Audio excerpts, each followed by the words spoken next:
प्रिय विद्यार्थियों, आज हम बात करेंगे एडगर डेल द्वारा निर्मित अनुभव के शंकु की।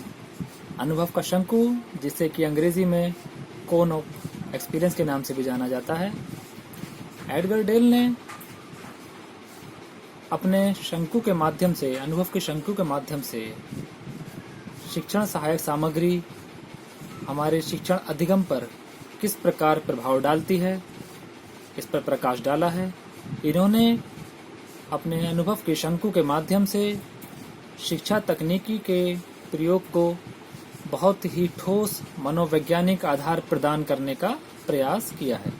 इन्होंने यह दिखाने का प्रयास किया है कि किस प्रकार बहु इंद्रिय अनुदेशन ज़्यादा प्रभावशाली होता है तुलना में एक इंद्रिय अनुदेशन के। इन्होंने जो शंकु तैयार किया है, इस शंकु के शीर्ष पर, जैसा कि आप देख रहे होंगे, इन्होंने शाब्दिक प्रतीक को स्थान दिया है और आधार पर इन्होंने वास्तविक प्रत्यक्ष अनुभवों को स्थान दिया है।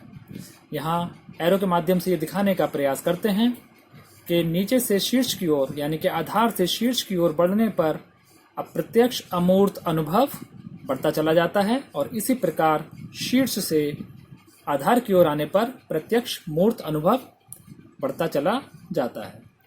इसकी व्याख्या करते हुए इन्होंने बताया है कि अनुभव के शंकु को 11 वर्गों में या 11 प्रकार के अनुभवों में वर्गीकृत किया जा सकता है। ये अनुभव हैं शीर्ष से शाब्दिक प्रतीक, दृश्यात्मक प्रतीक, रेडियो प्रसारण, स्थिर चित्र, चलचित्र, प्रदर्शित सामग्री, भ्रमण, प्रदर्शन, अभिनयात्मक भागीदारी, नियोजित कृत्रिम अनुभव और सबसे आधार में वास्तविक प्रत्यक्ष अनुभव। ठीक है, तो यहाँ पर समझ लेते हैं कि 11 वर्ग कौन कौन से हैं। सबसे पहले बात करते हैं आधार से वास्तविक प्रत्यक्ष अनुभव। वास्तविक प्रत्यक्ष अनुभव को एडगर डेल ने सबसे महत्वपूर्ण माना है।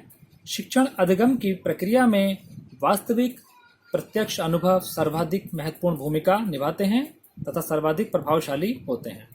वास्तविक प्रत्यक्ष अनुभव के माध्यम से छात्र जो है अपनी एक से अधिक इंद्रियों का प्रयोग करते हुए अनुभव प्राप्त करता है। ये जो अनुभव प्राप्त करता है, ये दीर्घकालिक प्रभाव डालते हैं उसके मस्तिष्क में और उसको लंबे समय तक याद रहते हैं और वो अधिगम प्रभावशाली रूप से कर पाता है। इसके अंतर्गत हम छात्रों को परियोजना विधि के माध्यम से या सामुदायिक कार्य के माध्यम से कोई भी कार्य करने को दे सकते हैं जिसमें वह खुद स्वयं अनुभव के द्वारा करके सीखे और अनुभव प्राप्त करें। ठीक है, दूसरा आता है नियोजित कृत्रिम अनुभव। इसके अंतर्गत क्या होता है कि कई बार ऐसी परिस्थिति आती है कि अध्यापक वास्तविक प्रत्यक्ष अनुभव का मौका छात्रों को उपलब्ध नहीं करा पाता है, तो उस परिस्थिति में वह नियोजित कृत्रिम अनुभव का प्रयोग करता है। इसके अंतर्गत वह किसी टॉपिक से संबंधित कोई वर्किंग मॉडल क्लास में लाकर उसका प्रदर्शन कर सकता है। जैसे कि अगर छात्रों को बताना है कि एक हैंडपंप कैसे कार्य करता है, तो हैंडपंप का मॉडल लाकर क्लास में उसका प्रदर्शन करके उसको समझा सकते हैं। इसे नियोजित कृत्रिम अनुभव कहते हैं। तीसरे नंबर पर आता है अभिनयात्मक भागीदारी। जैसा कि नाम से स्पष्ट है, इसमें किसी ड्रामे के माध्यम से या नाटक के माध्यम से छात्रों को अभिनय करने का अवसर प्रदान किया जाता है।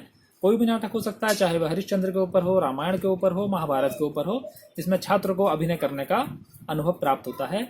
यह भी वास्तविक प्रत्यक्ष अनुभव की तरह ही होता है, मगर उससे थोड़ा कम प्रभावशाली होता है। अगला आता है प्रदर्शन। प्रदर्शन में वही प्रयोग या प्रदर्शन के द्वारा, डेमोन्स्ट्रेशन के द्वारा अध्यापक छात्रों को कक्षा में अनुभव प्रदान करता है। अगला जो वर्ग है वह है भ्रमण। भ्रमण के माध्यम से भी छात्रों को अनुभव प्रदान करने का प्रयास किया जाता है। इसमें छात्रों को किसी ऐतिहासिक स्थल पर, किसी फैक्ट्री में या किसी अखबार छापने वाली प्रिंटिंग प्रेस में ले जाकर उनको अनुभव कराया जाता है और अधिगम करवाया जाता है। अगला वर्ग जिसमें आता है वह है प्रदर्शित सामग्री, यानी कि एग्जीबिशन। कई बार विज्ञान मेले लगते हैं या और प्रदर्शनियाँ लगती हैं, वहाँ पर छात्रों को ले जाकर प्रदर्शित सामग्री से परिचित करवाया जा सकता है। उसके बाद आता है चलचित्र, जिसमें टीवी या वर्तमान में कंप्यूटर के माध्यम से, वीडियो के माध्यम से छात्रों को शिक्षण अधिगम प्रदान किया जाता है। यूजीसी भी कई प्रोग्राम संचालित करता है जिनका अनुभव छात्रों को प्रदान किया जाता है। इसके बाद आता है स्थिर चित्र। जिसे स्टिल फोटोज भी कहते हैं हम, फोटो और चित्र के माध्यम से इसमें अधिगम अनुभव करवाया जाता है। फिर आता है रेडियो प्रसारण।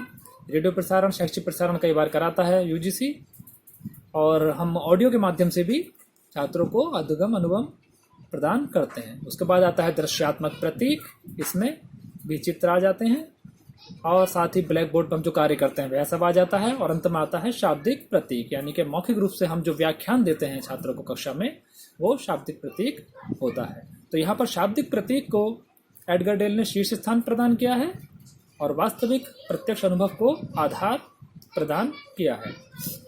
जैसे जैसे हम आगे बढ़ते जाते हैं या छात्र उम्र में बढ़ता चला जाता है, ऊपरी क्लास में पहुंचता चला जाता है, प्रत्यक्ष मूर्त अनुभव से वह अप्रत्यक्ष अमूर्त अनुभव की ओर बढ़ता चला जाता है। तो इस प्रकार आपने देखा कि विभिन्न प्रकार की श्रव्य दृश्य सामग्रियां शिक्षण अधिगम में किस प्रकार अपनी महत्वपूर्ण भूमिका निभाती हैं। तो ये सारे जो वर्ग हैं आप इनको अच्छी तरह से याद कर लेंगे और समझने का प्रयास करेंगे कि एडगर डेल अपने अनुभव के शंकु के माध्यम से क्या कहना चाह रहे हैं। उम्मीद है यहाँ तक आपको ये समझ में आया होगा। अगर समझ में नहीं आता है तो आप लोग संपर्क कर सकते हैं। Thank you.